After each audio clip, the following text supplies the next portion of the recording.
Hello, I will talk about matrix degradation and one of the disorders related to the loss of matrix. At first, I will define articular cartilage, also called hyaline cartilage. Then I will talk about the composition of the extracellular matrix. The matrix changes in osteoarthritis from macroscopic to cellular, and some treatment options that are available for OA patients.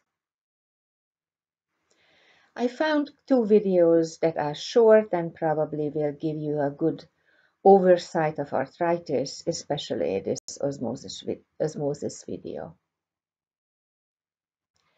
So the articular cartilage, as I said, also called hyaline cartilage, it covers the end of the long bones, end of the articulating bones, and these are part of the joint structure.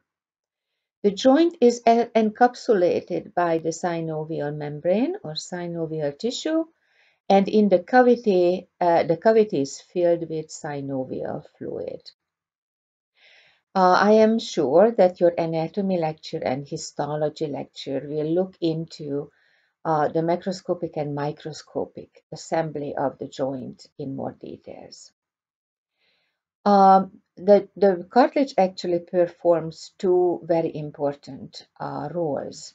It provides frictionless movement of the bones on each other and distributes the skeletal force over a larger area in the cartilage, which is elastic and can withhold this load.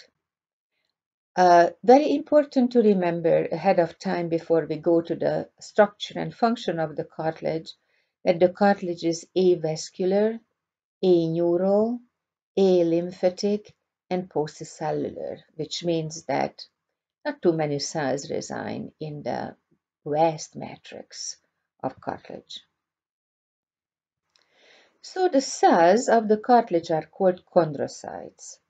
You see them sitting in so-called lacunae, and they are separated with a vast amount of extracellular matrix. Each chondrocyte builds the extracellular matrix around them, and they try to maintain it.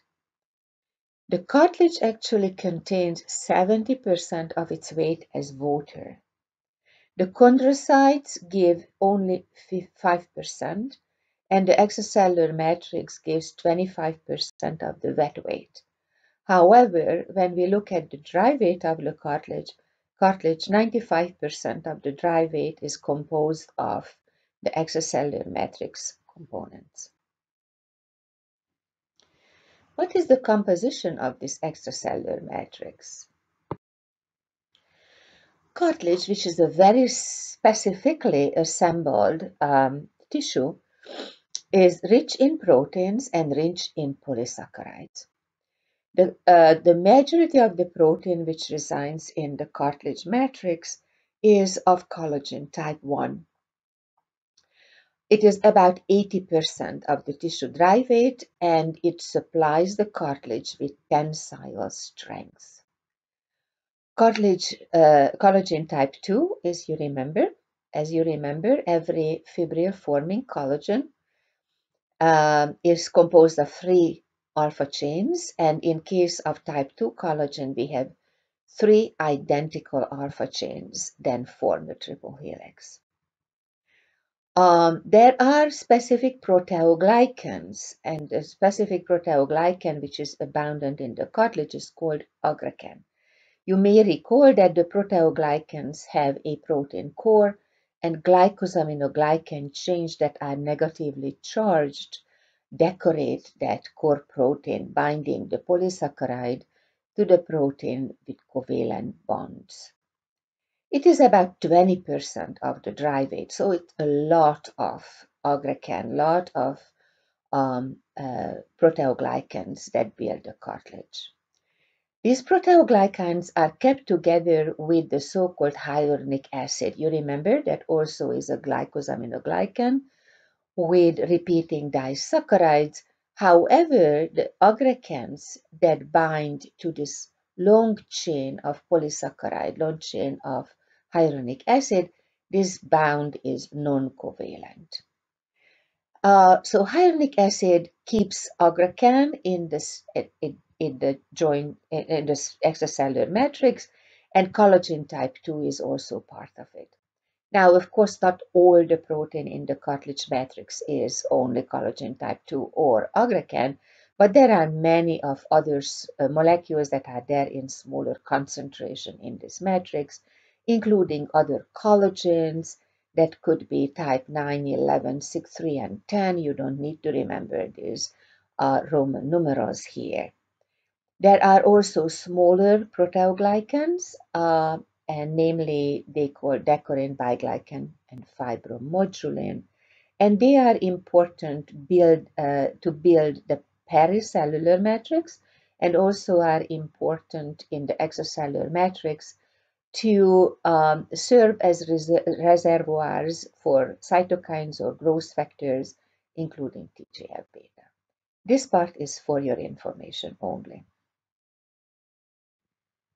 So again, extracellular matrix, chondrocytes, and the extracellular matrix components, plus a lot of water that gives the aggrecan, the matrix elasticity and resistant to compressive forces. While type 2 collagen is giving the structure and the shape of the cartilage and the resistance to shear forces. This is just a reminder, this is aggrecan here, this is the protein core, these are the glycosaminoglycans, and this is the non-covalent bond between the amino terminal of the aggrecan and the hyaluronic acid.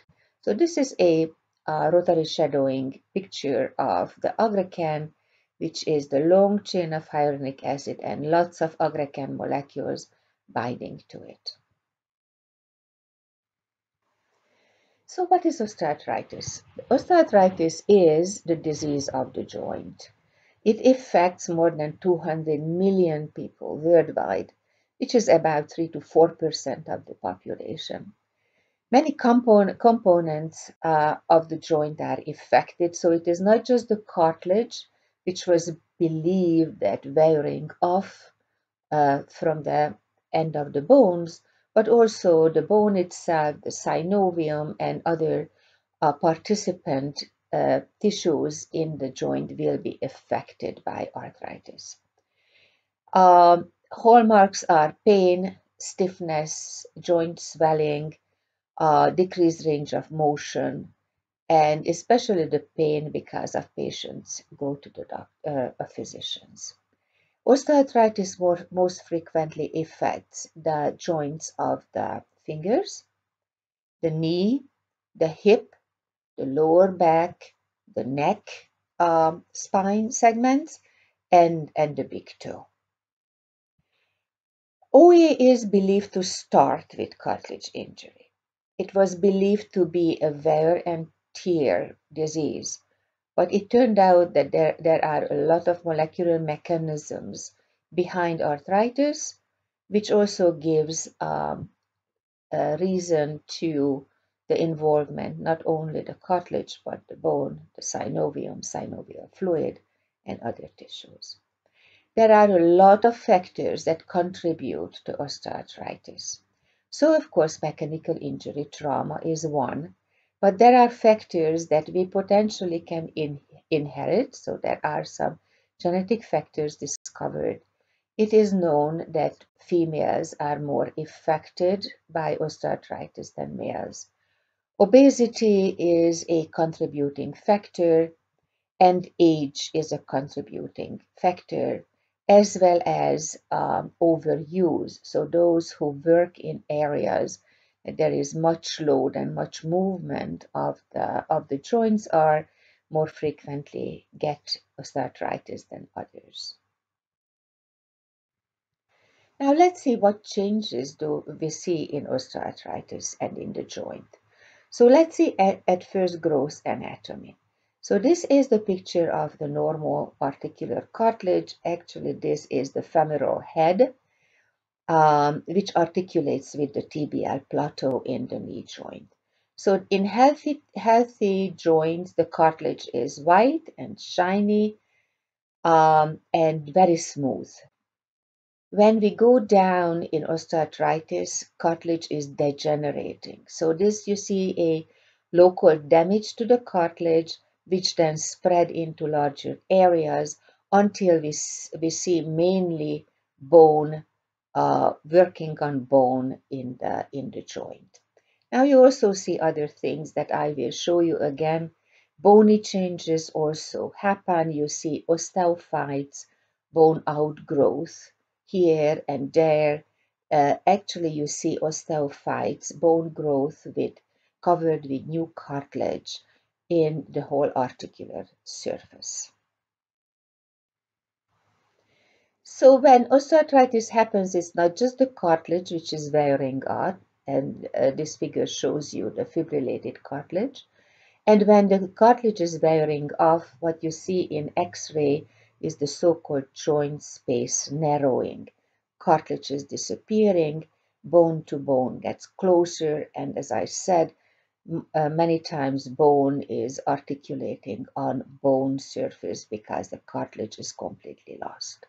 However, if you look at this picture, many other tissues are affected, including the bone.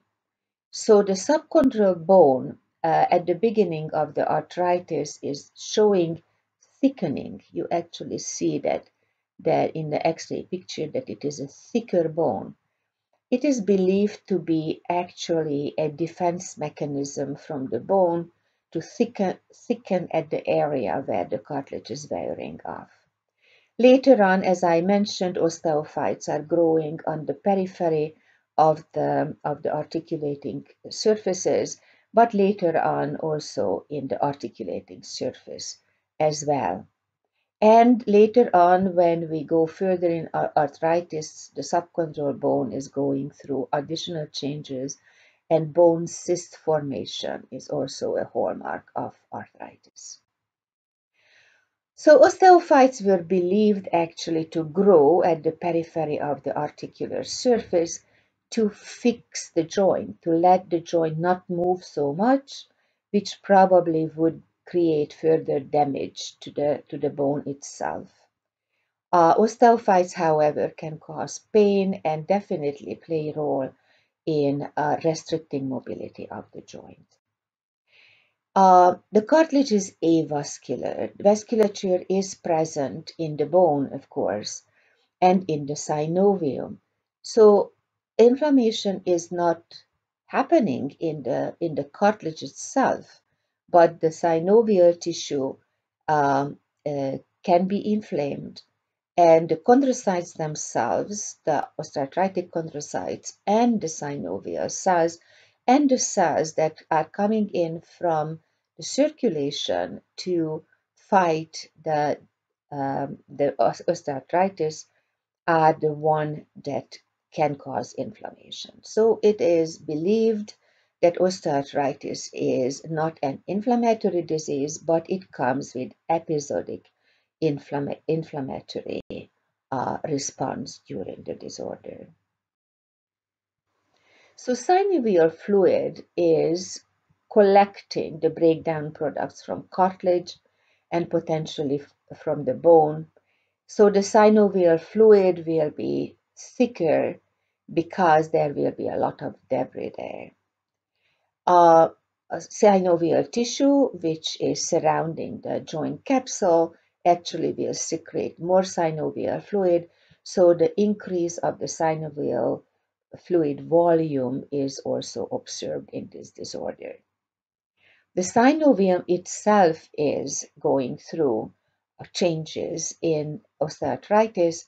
Hyperplasia is very frequent, and infiltration of mononuclear cells also are observed in inflammatory periods. So let's see what happens to the chondrocytes and the cartilage. So I mentioned that the cartilage, when it's normal, is beautiful, intact, shiny, white surface, and then in osteoarthritis it changes color, it is lost, it is degenerating. So if we look at this microscopic picture here, the cross-section of the cartilage from the surface to the bone, and you see that there are chondrocytes. The chondrocytes are lining up in the deep layer of the cartilage, and this layer actually, which is labeled with A, we call it superficial layer. The chondrocytes are lining up actually flat, parallel with the surface, and the composition of the matrix is a tiny little bit different, more collagen, then proteoglycans will be there, also running parallel with the surface. So this is a defensive layer of the very outmost layer of the cartilage.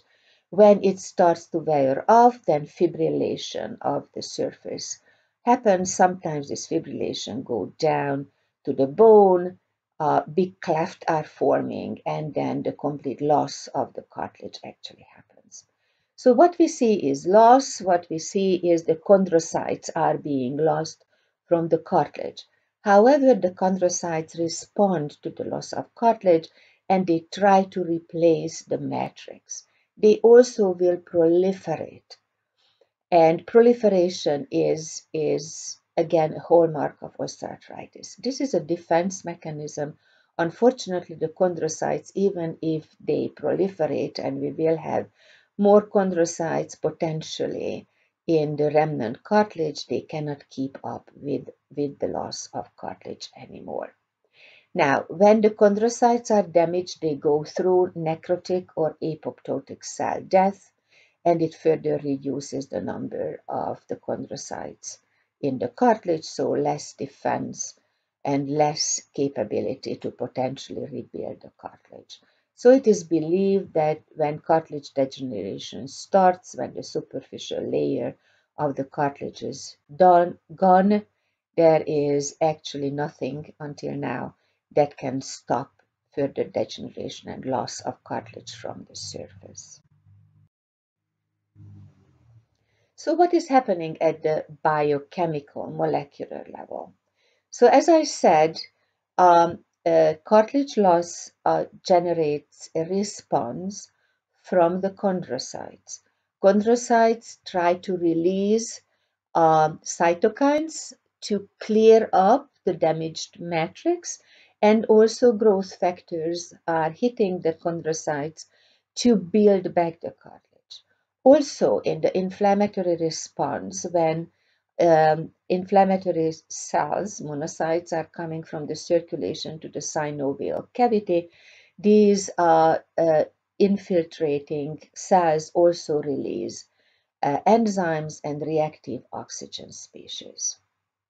These enzymes will degrade the cartilage. The reactive oxygen species will damage the cells and also the cartilage. This actually will further promote degradation, and as I said, the chondrocytes are not able to build back their matrix as fast as the degeneration is going to happen. So mechanical wear, damage, enzymatic degradation, progression of osteoarthritis through degrading the molecular components of the matrix. It destabilizes the whole matrix. We have loosening of the collagen network. By degrading the collagen molecules, we will have net loss of proteoglycans, and although there is an anabolic response, it cannot keep up with catabolism. So what do you see actually when you take a sample from the synovial fluid, or you take a sample from the cartilage and you look at the components that are there? In inflammatory periods, definitely there will be more infiltrating inflammatory cells and tissue debris and degradative enzymes and oxygen species at higher. At the resting period, you may see some newly synthesized collagen and some newly synthesized proteoglycan there. Okay, so in normal adult cartilage, if we look at that before, these molecules in the matrix are turning over. Aggrecan is turning over slowly. Their half-life is potentially between a couple of days and a couple of months, depending on which layer of the chondrocytes we are looking at. Collagen is very stable. You may remember that I reminded you that there are only a few enzymes that can damage the collagen or degrade the collagen. And in the cartilage itself, the half-life was calculated of the collagen molecule was calculated out as of 120 years. Now, of course, it is not completely true because there is normal turnover in the cartilage, but it's a long-lived molecule. Matrix metalloproteinases are responsible to degrade aggrecan and other proteins of the matrix, and collagenases and later on gelatinases are responsible to degrade collagen.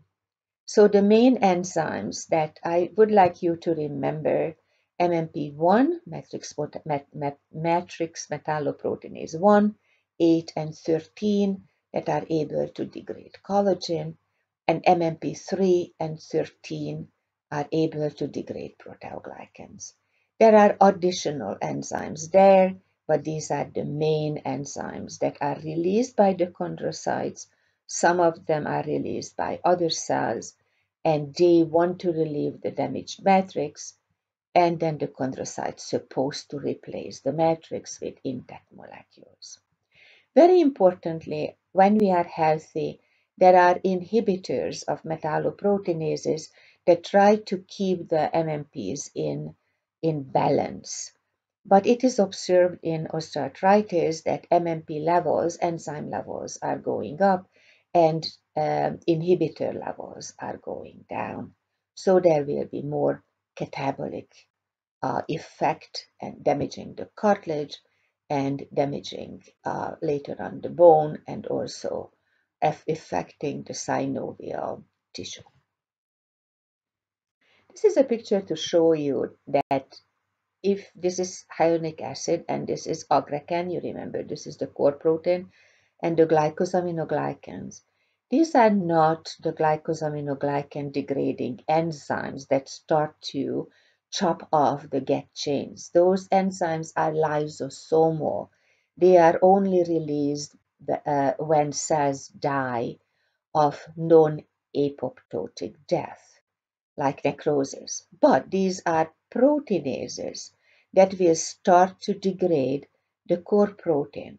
So what you see in culture medium in experimentation or synovial fluid, you will see shorter or longer fragments of aggrecan going out to the synovial fluid.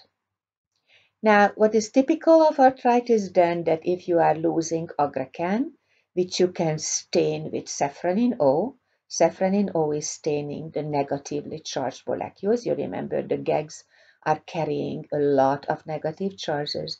With the loss of aggrecan, you are losing safranin O staining. The blue is there to stain the collagen. The red is there to stain aggrecan or proteoglycans.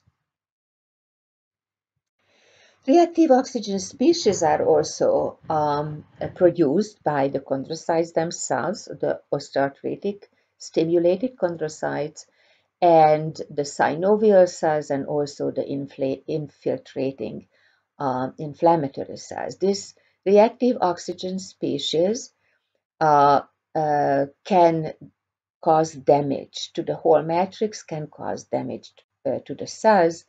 So that is also increasing the potential of the catabolic events in matrix and cartilage degradation. So what is the typical diagnosis of osteoarthritis? If you will become a rheumatologist or an orthopedic surgeon, usually the diagnosis is not difficult. There are history there and physical examination findings that will guide you toward the diagnosis of arthritis. You can also take an X-ray, as I showed you before, and look for joint space narrowing and the presence of osteoids. And recently also MRI is used to look at also soft tissue changes. As I mentioned, it is not just the disease of the big joints, but also the disease of the spine. So the spine, certain segments, especially the cervical and the lower back, spine segments, cartilage is there on the vertebral body, and in between there is the intervertebral disc that is also kind of cartilage-like tissue, and osteoarthritis can damage those joints also. Now, you can also take blood test, and it's very important to differentiate between osteoarthritis and rheumatoid arthritis. Also, the history is different. The physical examination also could be different for rheumatoid than osteoarthritis. But you can take a blood test and you can look for inflammatory markers. You can actually look for some other markers that are coming out to the circulation from the synovial cavity that are fragments of collagen matrix components. So this just shows you that you can take sample of the synovial fluid from the joint cavity, and this is showing you the normal picture of the hand and osteoarthritic damage of the different joints in the hand. So what research is doing, and I just brought it here because I worked on arthritis and spine degeneration for 25 years. Researchers are targeting different areas. One big area is, of course, to find biomarkers.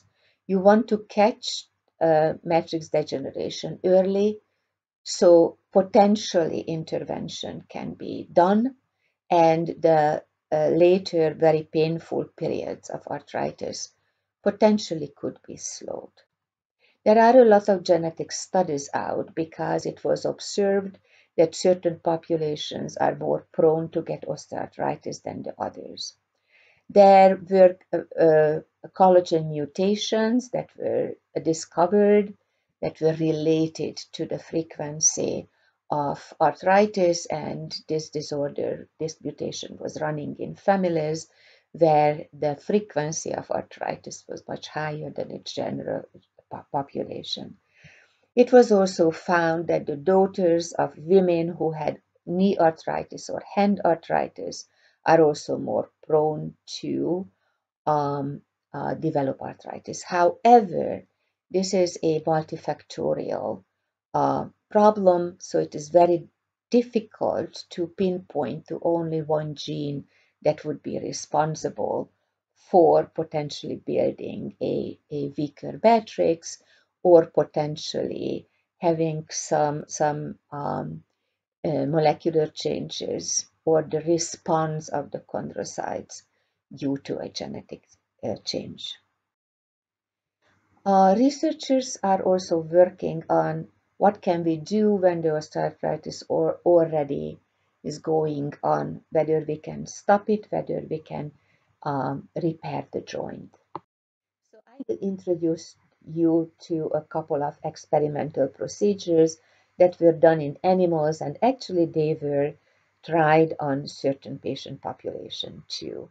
So this is the autologous cartilage, better to say chondrocyte transplant, which means that you take a part of a cartilage from the healthy area far away from the lesion, from the same tissue. You isolate the cells, you culture the cells, and you transplant back the cell to the damaged area. You cover it and you are waiting for the cartilage to grow and fill that particular area. Now, there were not too much success with this one.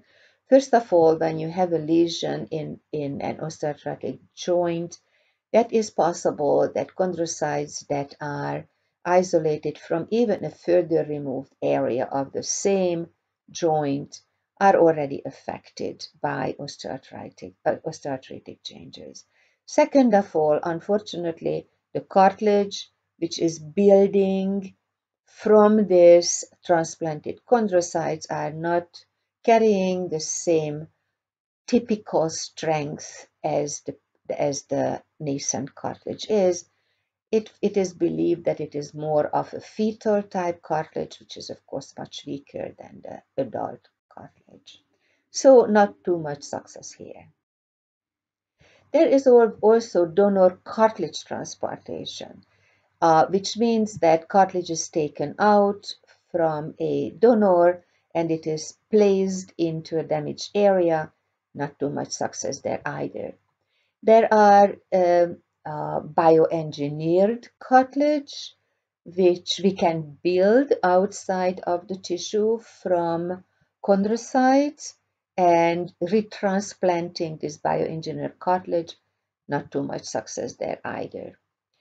Stem cell transplantation was tried, and it's promising, but again, the problem is that when you insert cells into an already existing adult cartilage, the stem cells might not mature to the same chondrocytes than the resident chondrocytes are.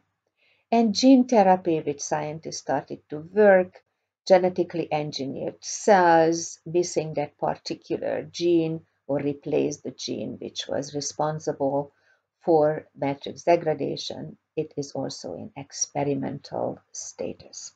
As I mentioned, these are just for your information. You will not be responsible to remember what is going on in cartilage research. However, if you are interested, there is plenty of research going on at Rush. We are a bone and joint center, and big research groups, interprofessional research groups, are still working on the joint. Different surgical procedures, different biochemical, bioengineering procedures are being tried out. So what are the treatment options? And some of them probably you heard about.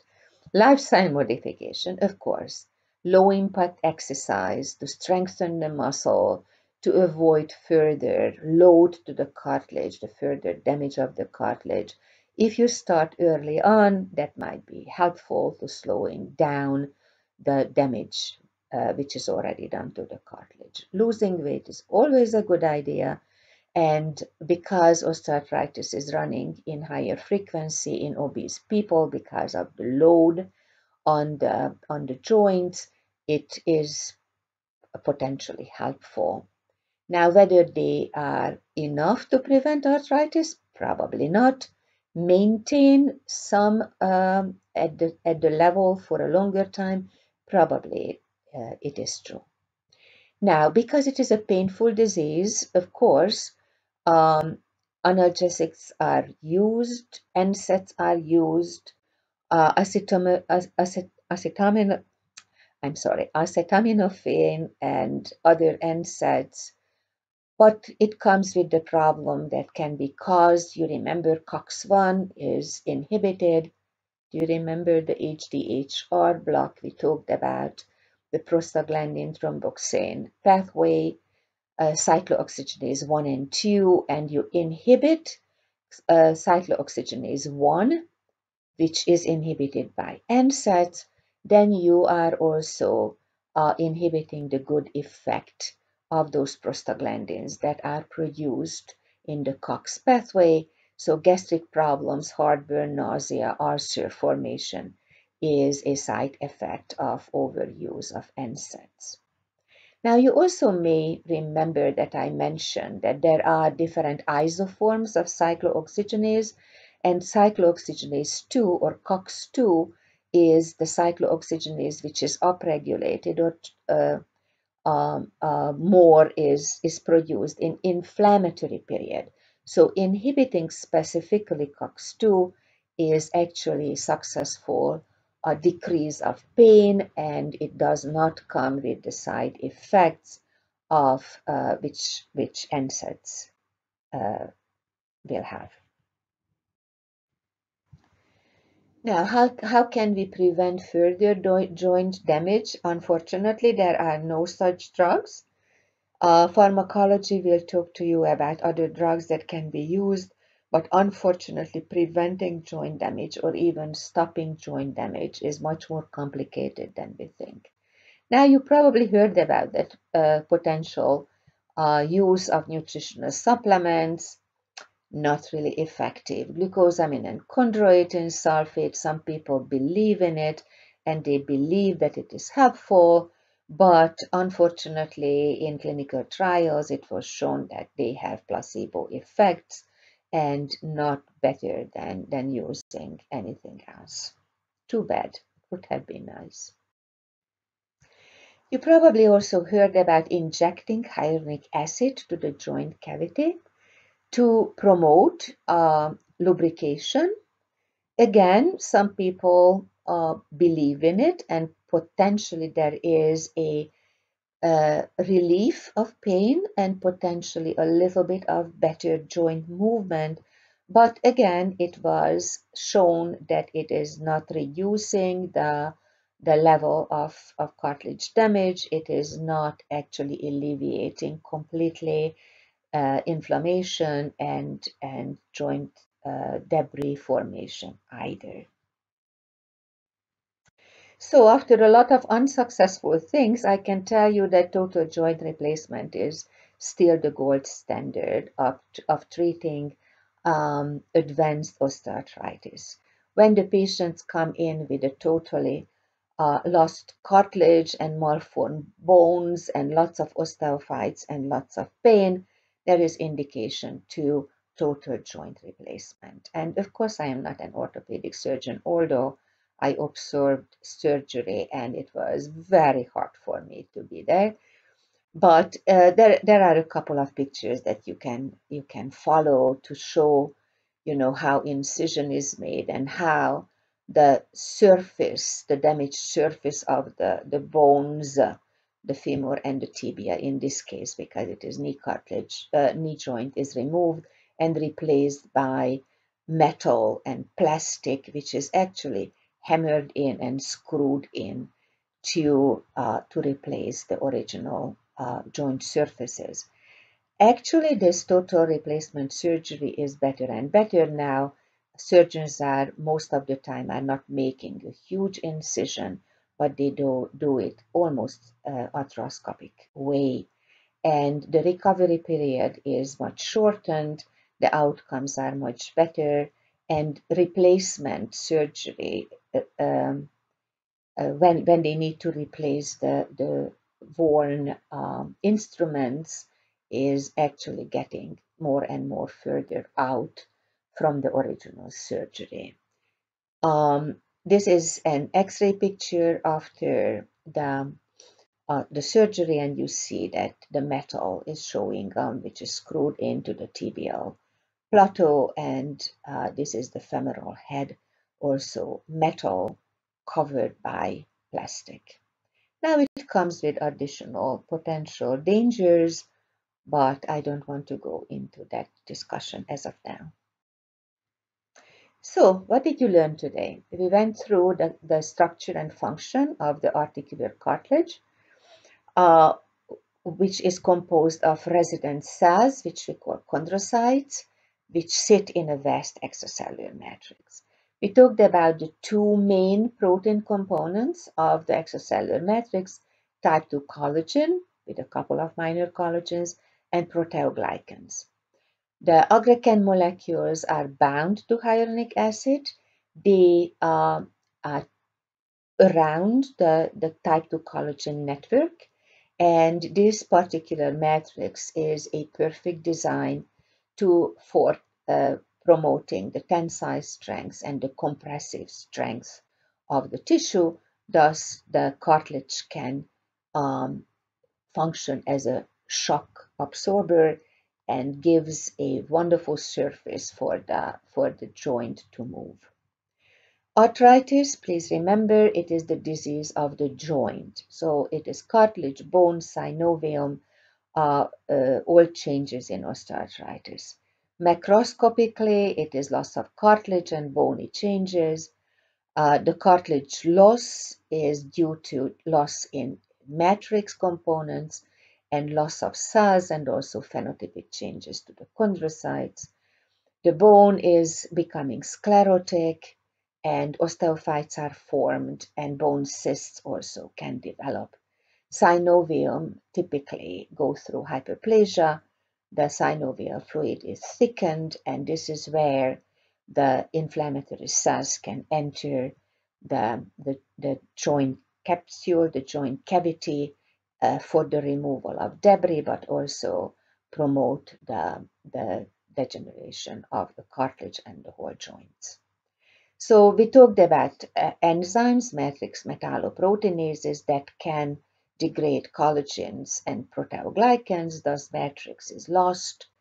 And this proteoglycan loss and collagen loss is a hallmark of osteoarthritis, and it is driven by enzymes which are secreted by the resident chondrocytes as a response to matrix damage by the inflammatory cells that are coming in from the circulation, and also damages done by reactive oxygen species. Diagnostic tests include clinical history, physical examination, X-ray, MRI, potential blood test, and visual examination of the joint aspirate synovial fluid. Treatment strategies, not a lot.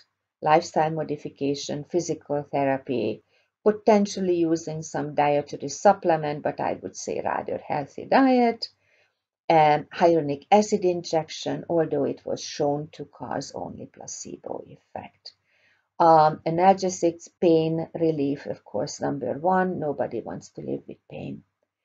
Please remember COX-1 and COX-2. Remind yourself to the HDHR block where we talked about that. Total joint replacement is a solution, and it is getting better and better. And research may introduce new strategies to slow down osteoarthritis or potentially have the cartilage to be rebuilt. Thank you.